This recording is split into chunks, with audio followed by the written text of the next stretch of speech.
Yo, what is going on, everybody? You have Tone here, the coach of your Miami Marlins, bringing you guys a team builder for week number 1 of the KASL sub-league of the KASL.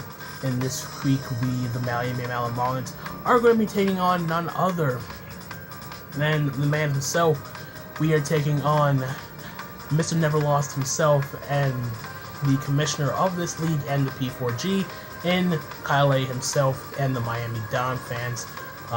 His team will be posted on the screen to your right in a second.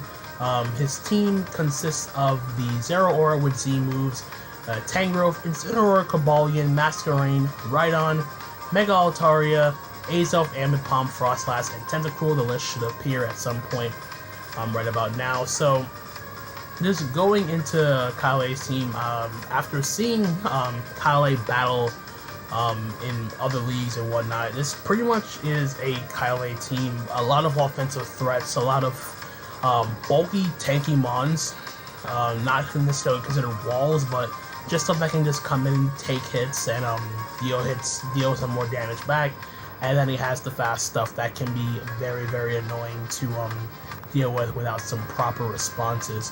But other than that, there are some flaws that I'd like to explain with KASL's team. First and foremost is the fact of the matter is my double electric core of Tapu Koko plus Alolan Raichu actually puts in a lot of work, considering in Koko's case his electric response is between Volt Absorb, Zero Aura, and Rhydon. Everything else on his team is hit neutrally by Fairy, except for Tentacruel, which doesn't want to take a T-Bolt. And Tangrowth can be a little bit of a nuisance with like a Sulfus or whatnot, but with my current strategy, I'm trying to wear down the Tangrowth pretty well between the combination of my Heracross and Hazard Stack, which I am bringing to this game. So, for the most part, I'm just trying to bring a team where I don't get overwhelmed by Zero Aura. This is the first time I'm actually playing Zero Aura in League format, so I want to make sure I have all my bases covered. I just want to make sure that most of the other threats are kept in neutral as best as I possibly can. The other problem with my draft, but not with my draft, but with my team, is pretty much the fact that you guys have that Masquerain there, which should set up webs. If you get up webs, my Koko, my Raichu's usefulness becomes a lot more hindered, because of the fact that the matter is, with their speed lowered, stuff like Mega Altaria, Azelf, Ambipom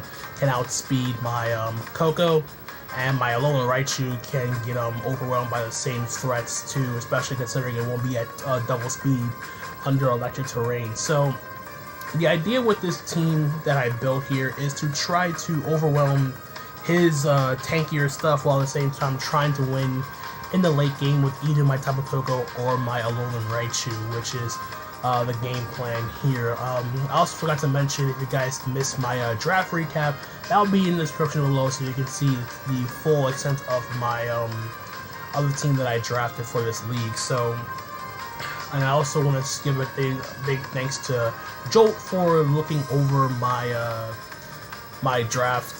My game plan with this team. I did have a lot of options at my disposal, and I did get a bit paranoid with a couple of my sets, which I'll get into when I get to set Pokemon. So let's just get right into the team builder and just see what we decided to bring for this week. So the first Pokemon we decided to bring is our Herahorn, the Heracross, Rockin' Flamewar with Guts, Close Combat, Megahorn, Facade, and Rock Blast. If you look at KASL's entire roster, he has absolutely nothing that won't take a hit from this beast in Heracross, and you see the Rock Blast there at the 4th move. The Rock Blast is specifically there to anti-lead his Masquerain. If he brings Masquerain, I'm 100% leading off with Heracross, and I'm clicking Rock Blast. The problem is with this strategy, it's the fact that there's a chance I can miss Rock Blast. It's only 9% accurate. There's that 10% chance. And on top of that, Masquerain is going to intimidate my Heracross. It's going to be at -1, and it won't be Guts boosted. So essentially speaking, I need to get 3 hits with Rock Blast, or else Masquerain's Sticky Web is going to be up. And if he gets webs up, they're up for the rest of the game. So it really hinders my Koko, my Raichu, like I said before. Everything else on my team, barring the Heracross if I don't switch, can get hindered by the webs too, but in half my team's Mon case, it doesn't really matter, considering Gliscor is immune to webs. Piloswine and Ferrothorn are both slow anyway, so that won't matter to me in the least. So, we're just running a very straightforward set, max attack, enough speed to outspeed his Masquerain, max speed, Mega Altaria, stuff like that, and the rest just throw into HP just for some slightly added bulk. Nothing much else to say on that regard. So now we move on to our next Pokemon. Here we have Goliath, the Gliscor, and I know Kyle absolutely detests Gliscor, and I didn't bring it just because to be a dick. I just brought it because for a couple of reasons. First and foremost, Zero Aura check. Like, I know Zero Aura by itself. I mean, the fact that I have a Gliscor already forces Hidden Power Ice to come on Zero Aura or Ice coverage on anything he can bring on his team. Like, I'm super paranoid when it comes to, like, bringing Mons with, like, 4 times stealth weaknesses to Ice or whatnot, not having a good backup, which I do, luckily, in this case. But originally, this Gliscor set was Defog with Roost, Toxic, and Earthquake, but it was changed so I can be a breaker for his Fat Stuff, which basically means I have the ability to now hit the Tangrowth harder with Facade. I can Sword Dance in front of it. If it's not HP Ice, it can't 2-KO me with anything unless I go for Roost. And pretty much the idea with Gliscor is just to Sword Stance against something that can't do much to Gliscor. This is a check to like special variant of Mega Altaria, non-HP Ice Cobalion. Even if the Sword Stances, I can pressure it with EQ. I can set up on Incineroar, stuff like that. So basically, this is just by way of just being a bulkier. Give me a bulkier way to like break down his bulkier stuff, his tanks, the Tangrowth, the Cobalion. Incineroar can be bulky too. It can avoid being 1-KO by Earthquake thanks to Intimidate and all that stuff. So yeah, nothing much else to say about that. The speed is just there again for the base 80s, Mega Altaria and the Masquerain. And the rest is just between HP and special defense, so better check his special attackers. Well, barring like Frostlass or whatnot. I'm not going to stay in a Frostlass with Gliscor. That's not going to happen. So, moving on, we have our Piloswine here, Old Major. Very straightforward set here. Stealth Rock, Ice Dry, School Crash, and EQ. The only thing that's different is the very messed up EV spread here. So basically everything invested on my Piloswine has some purpose, barring the special defense, which I just threw in as extra. But more importantly, the speed, I just put the 4 speed to avoid speed tying with uninvested Tangrowth. 36 EVs in attack with Inanimate Nature will guarantee that Piloswine will always one-shot a 0 bulk invested Zero Aura with EQ, or even if it doesn't, the combination of EQ into Ice Shard will always knock out Zero Aura. I have 124 defense with max HP that guarantees that my Piloswine will live a Z close combat from Zero Aura it lives Z close combat from Zero Aura after Stealth Rock, excuse me.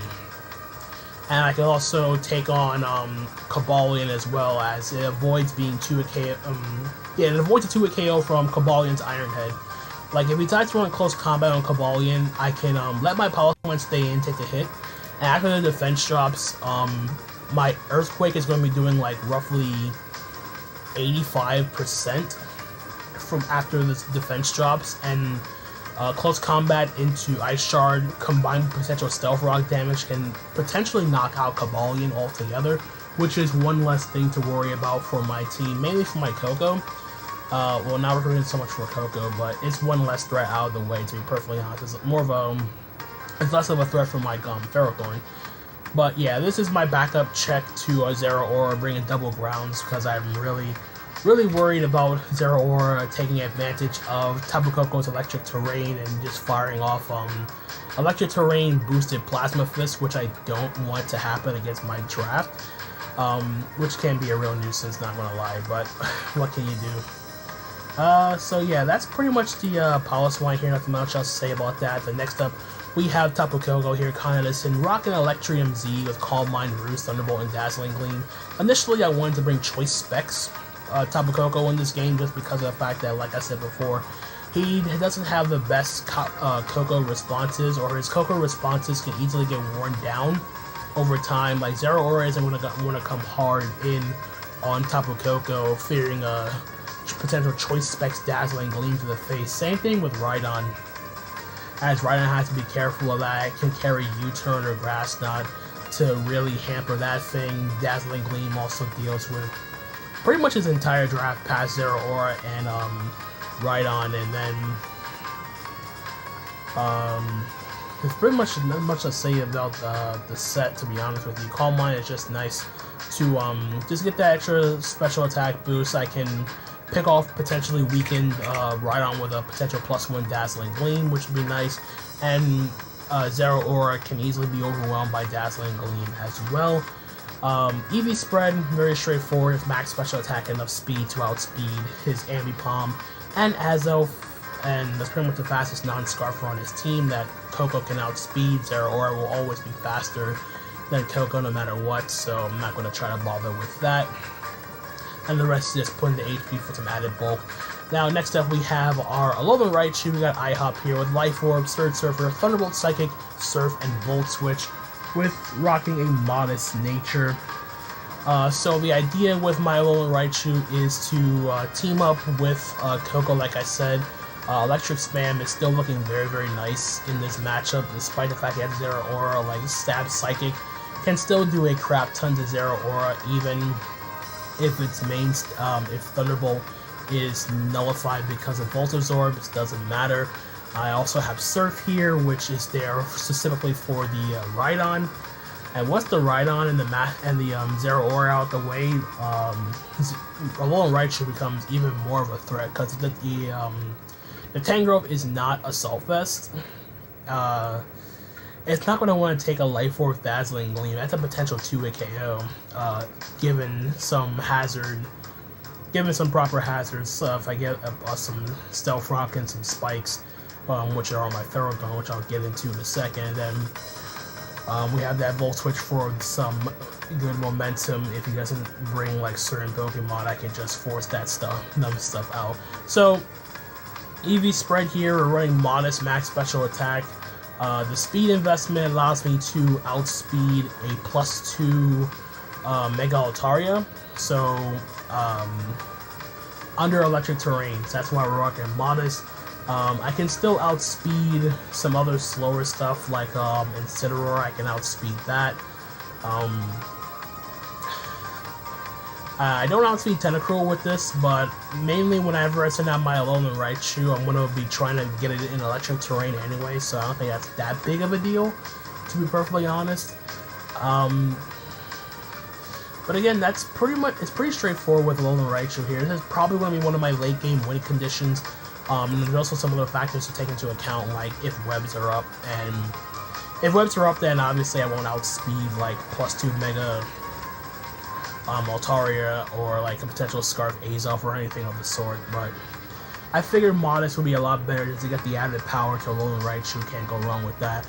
And then lastly, we have Caltrops, the Ferrothorn, rocking leftovers, Spikes, Leech Seed, Power Whip, and Gyro Ball. There's a very straightforward standard set here with some different EV spreads. The EV spread is pretty much the same thing as Piloswine's here, with my added defense investment on Ferrothorn. I avoid being one-hit KO'd by Z-Close Comment from Zero Aura after Stealth Rock. Yeah, it's about a 6.3% chance to knock out Ferrothorn from full with Z-Close Comment from Zero Aura after Stealth Rock, and the rest is just thrown into special defense to better check the likes of stuff like Tentacruel, non-Fire Blast, Azelf, stuff like that. And if the Mega Altaria is not special with Fire Blast or Flamethrower, then my Mega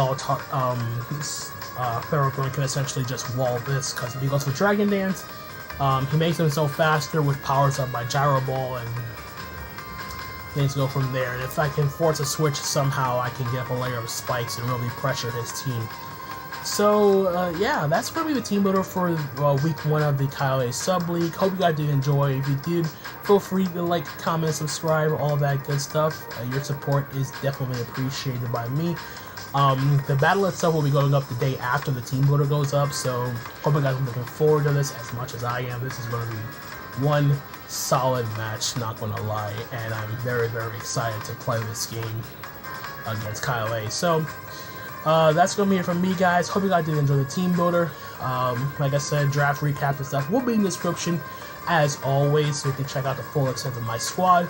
And with that, I'm going to get the heck out of here. So, until the next time, guys, this is Tone, signing off for now. Peace out.